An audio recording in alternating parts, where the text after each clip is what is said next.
On the last episode of Two Wheels, One Compass, I spent the night in a teepee to end the Live Like a Dakota weekend. There was a huge storm overnight, and it still doesn't look like it's completely passed over. Very foreboding skies all around. I hate driving in the rain like any other biker, but it does add one last element of adventure to the weekend. Now, let's go back to the Dakota War. When we last left the Dakota War, the Minnesotan soldiers sent out from Fort Ridgely to bury the dead and check on the Lower Sioux Agency were stopping to rest for the second night after their departure. They camped along a small entrenched creek called the Birch Coulee. The location was chosen more for its firewood and water than it was for defense. The soldiers had a false sense of security as they had not seen any signs of Dakota for 2 days. They tied up all 91 of their horses for the night in a place they could graze. Their wagons were parked in a horseshoe formation around their camp. Although armed and ready, many of these men were little trained and had no combat experience. Their lack of knowledge and strategy would also be an issue. Their chosen place for camp was not very defensible. The Dakota had been tracking Sibley's forces for the last few days. They were ordered to follow the movements of the soldiers, creeping across the prairie like so many ants. On the morning of September 2nd, the 14th day of the war, the Dakota warriors surrounded the camp. Chief Redlegs and his forces used the coulee as a natural trench and covered the camp from the east. Chief Mankato and some of his forces covered both the coulee and the prairie. Graybird and his riders were mostly on the prairie, preventing any potential escape by the Minnesotan soldiers. The soldiers were mostly asleep. One guard saw movement in the trees and fired a warning shot. The Dakota opened fire in return.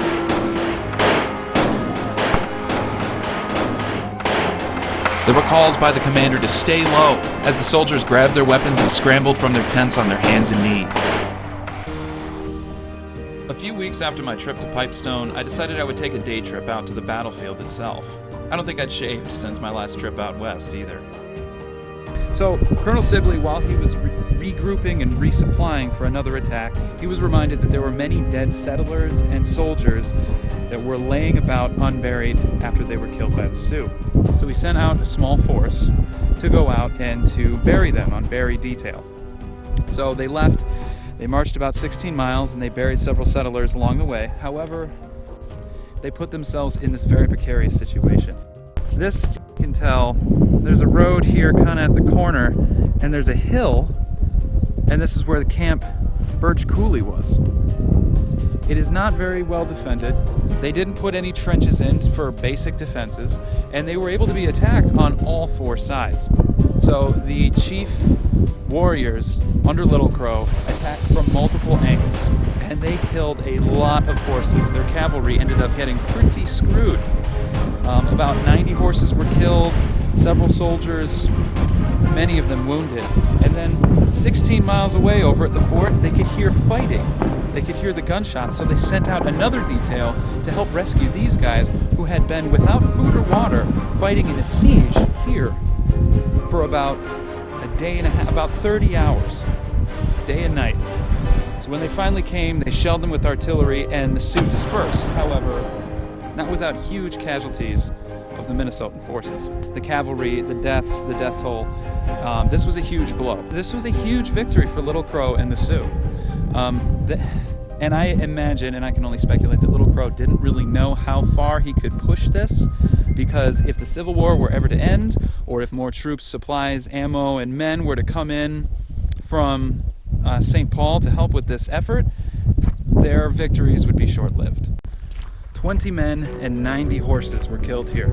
It's pretty merciless. Beautiful place to encamp, but it proved unfortunate as the enemy had advantage from both timber and hill for protection. So they had this very interesting thing here: stand in the footsteps and look for white posts. And these would be the Dakota soldiers that they were shooting at. So Mankato, there's a white post way out there. That's what they would be shooting at. And I'll take a picture of it too, just so you can see. Well, over here,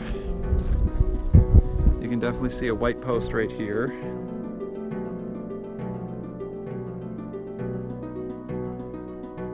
And then you can go to those posts and see if you can find this one. See how hard it would have been to see the Minnesotan soldiers.